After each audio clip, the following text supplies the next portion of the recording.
The Rose of Greenwood. Chapter 6. The Night of Fire. Rose could not open her diary that night. June 1, 1921. Some stories are too large for words, too terrible for ink. Rose Washington had been dozing fitfully when the first gunshot shattered the pre-dawn silence. The sound cut through her dreams like breaking glass, jolting her awake with the immediate certainty that her world had just changed forever. She lay in her bed for a moment, hoping against hope that she had imagined it, that it was nothing more than a backfiring automobile or a firecracker left over from some forgotten celebration. Then came the second shot. And the third. By the time she reached her bedroom window, the eastern sky was already beginning to pale with the approach of dawn, but the light was wrong somehow, too orange, too bright, as if the sun were rising in the wrong place. It took her sleep-clouded mind several seconds to understand what she was seeing. Fires, multiple fires, burning in the distance like malevolent stars against the darkness. "Mama, Papa," she called, but even as the words left her mouth, she remembered that her father had not come home from the courthouse. Only Clara's voice answered from downstairs, tight with fear and urgency. "Rose, come quickly." She threw on her robe and rushed downstairs to find her mother standing at the front window, still in her nightgown, staring out at Greenwood Avenue with an expression of disbelief and growing horror. "What's happening?" Rose asked, though part of her already knew. "I don't know exactly," Clara said, her voice steady despite the tremor in her hands. "But there are fires downtown, and I can hear." She paused, listening to the distant sounds drifting through the early morning air. Automobiles, many automobiles, and voices, shouting. Rose joined her mother at the window, and together they watched as their neighborhood began to wake to crisis. Lights were coming on in houses throughout Greenwood, and she could see people emerging from their homes, some still in nightclothes, all of them looking toward the orange glow that was growing brighter by the minute. "Where's Papa?" Rose asked, though she was afraid she already knew the answer. "Still downtown, I assume. He said he might not be back until morning, depending on how things went at the courthouse." The courthouse. Rose felt her stomach clench as she remembered the plan her father and the other men had made, to offer their assistance in protecting Dick Rowland, to stand up for justice, to prove that the colored citizens of Tulsa were not helpless in the face of mob violence. But something had clearly gone very wrong. As they watched, Dr. Jackson's automobile came racing down Greenwood Avenue, moving faster than Rose had ever seen anyone drive through their residential neighborhood. The car screeched to a halt in front of their house, and Dr. Jackson himself leapt out, not bothering to close the door behind him. He ran up their front walk and began pounding on the door with an urgency that made Rose's heart race even faster. "Clara, Rose, open up. We need to leave, now." Clara rushed to the door, her bare feet making no sound on the wooden floors. When she opened it, Dr. Jackson stood there breathing hard, his clothes disheveled, his usually immaculate appearance completely destroyed. "Where's Samuel?" he demanded. "We don't know," Clara said.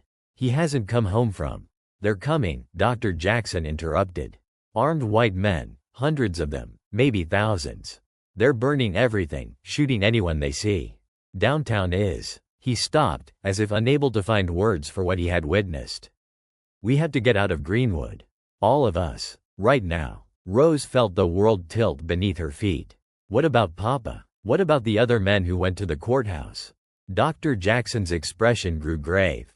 "I don't know, child. When the shooting started, we scattered. I haven't seen your father since." He shook his head. "There's no time to look for him now. If he's smart, he'll find somewhere safe to hide until this is over." "We can't leave without him," Rose said firmly. "Rose," Clara said, placing a hand on her daughter's arm. "Your father made me promise that if anything like this happened, we would go to the Hutchinson farm. We would follow the plan." "But Mama." "No arguments," Clara said, using the same tone Dr. Washington had used the night before. "We follow the plan." As they spoke, the sound of engines grew closer, and Rose could see more automobiles moving along the streets of Greenwood. But these were not the familiar cars of neighbors and friends. These were vehicles filled with strangers, with people who had no business in their peaceful neighborhood. "Ladies, please," Dr. Jackson urged. Pack only what you can carry quickly. Food, water, any important papers. Leave everything else. The next 20 minutes passed in a blur of frantic activity. Rose threw clothes into a satchel, grabbed her diary and great-grandmother Sarah's book of poetry, and helped her mother gather the few possessions they could not bear to leave behind. Clara moved with the efficient grace of someone who had prepared for this possibility, collecting documents, medication, and family photographs with practiced speed. As they worked, the sounds from outside grew more ominous. The distant gunshots were becoming more frequent, and the orange glow in the sky was spreading, growing brighter and more terrible with each passing minute. Voices drifted through the morning air, not the familiar voices of their neighbors, but harsh, angry voices shouting words that Rose tried not to understand. "Ready?" Dr. Jackson called from the front door, where he stood watching the street with obvious anxiety. "Almost," Clara replied, stuffing the last of their essential items into a canvas bag. Rose took one final look around the kitchen where she had eaten breakfast every morning for 24 years, where her family had shared countless meals and conversations, where her mother had taught her to cook and her father had helped her with homework. The yellow walls Clara had painted with such care, the wooden table scarred with years of family life, the window that looked out onto the garden where roses bloomed every spring. All of it suddenly seemed achingly precious and terrifyingly fragile. "Rose," her mother said gently. "It's time." They followed Dr. Jackson out to his automobile, which was still running, its engine adding to the mechanical chorus that was building throughout Greenwood. As they climbed into the back seat, Rose caught sight of their neighbors making similar preparations, the Williams family loading suitcases into their truck, elderly Mrs. Cooper being helped into the Petersons' car, children being bundled into blankets despite the warmth of the early summer morning. The entire community was fleeing. As Dr. Jackson's car pulled away from the Washington house, Rose turned to look back through the rear window. The house stood solid and reassuring in the growing daylight, its front porch welcoming, its windows reflecting the first rays of the sun. For a moment, she allowed herself to believe that this was just a temporary evacuation, that they would return in a few days to find everything exactly as they had left it. But even as she clung to that hope, she could see smoke rising from the direction of downtown, and she could hear the sounds of destruction growing closer. Dr. Jackson drove quickly but carefully through the streets of Greenwood, navigating around other fleeing families and avoiding the main thoroughfares where the danger seemed greatest. As they moved through their neighborhood, Rose caught glimpses of the community she loved in its final hours of normalcy. The Dreamland Theater, where she had seen her first moving picture, stood dark and silent. Williams' tailor shop, where her father bought his professional suits, had its windows boarded up as if Mr. Williams had somehow known what was coming.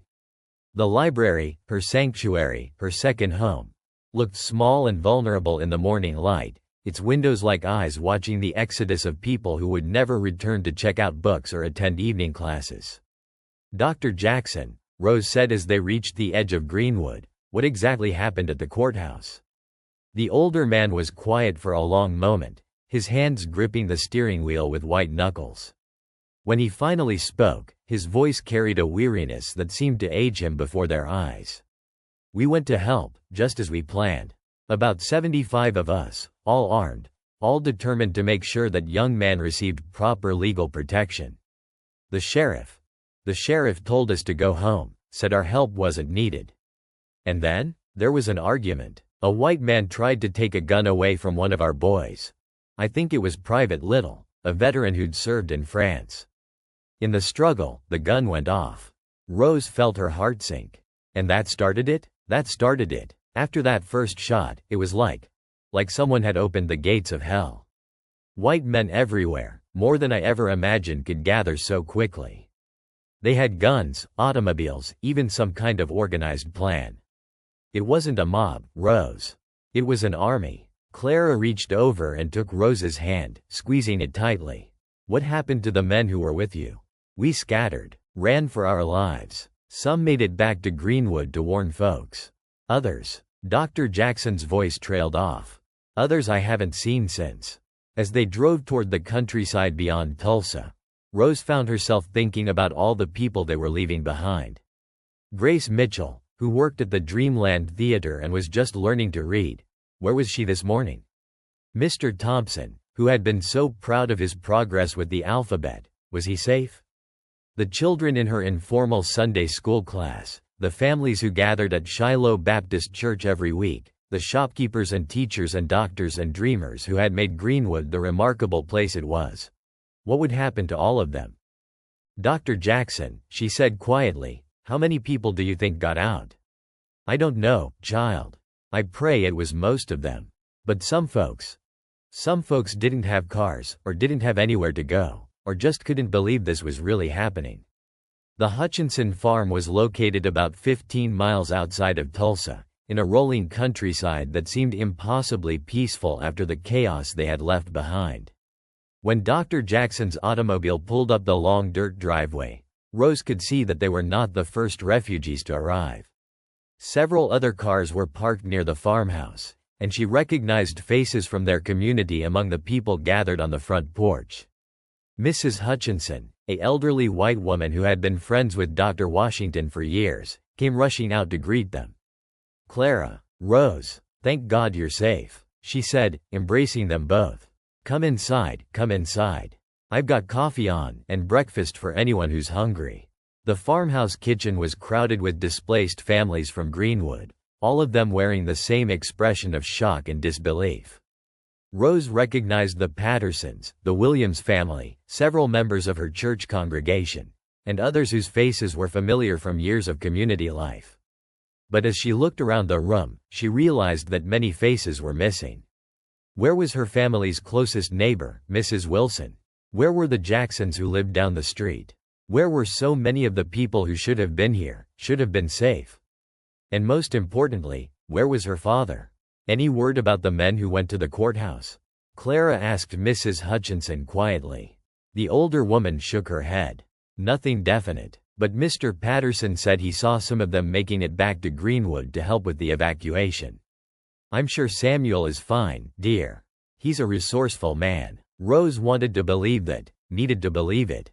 But as the morning wore on and more refugees arrived at the farm, each group bringing new reports of destruction and violence, her hope began to fade. The stories they told painted a picture of systematic destruction that seemed impossible to believe. Buildings set on fire, businesses looted and burned, families dragged from their homes, photographs and family heirlooms tossed into the streets like garbage.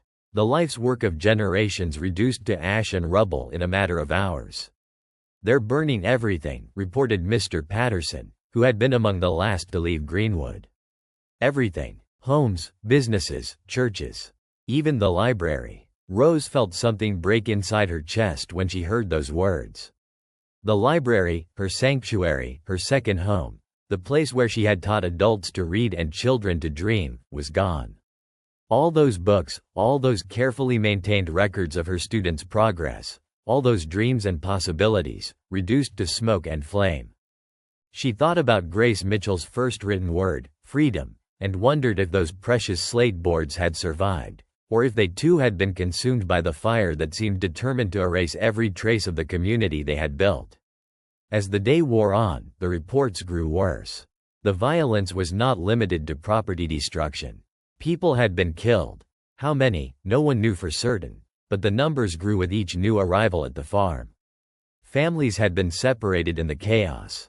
Children were missing. Elderly people who couldn't move quickly enough had been left behind. And still there was no word about Dr. Washington or the other men who had gone to the courthouse with such noble intentions.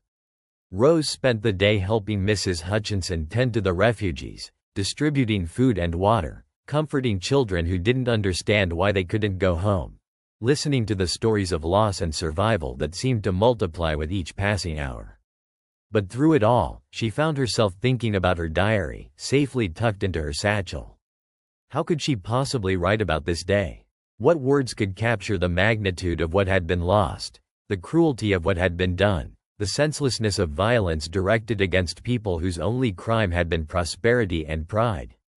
As evening approached, Rose finally retreated to a quiet corner of the farmhouse porch, where she could sit and think and try to process everything that had happened.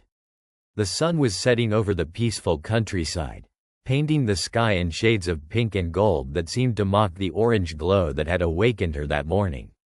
She opened her diary and stared at the blank page, her pen hovering over the paper like a bird afraid to land. How do you write about the end of the world?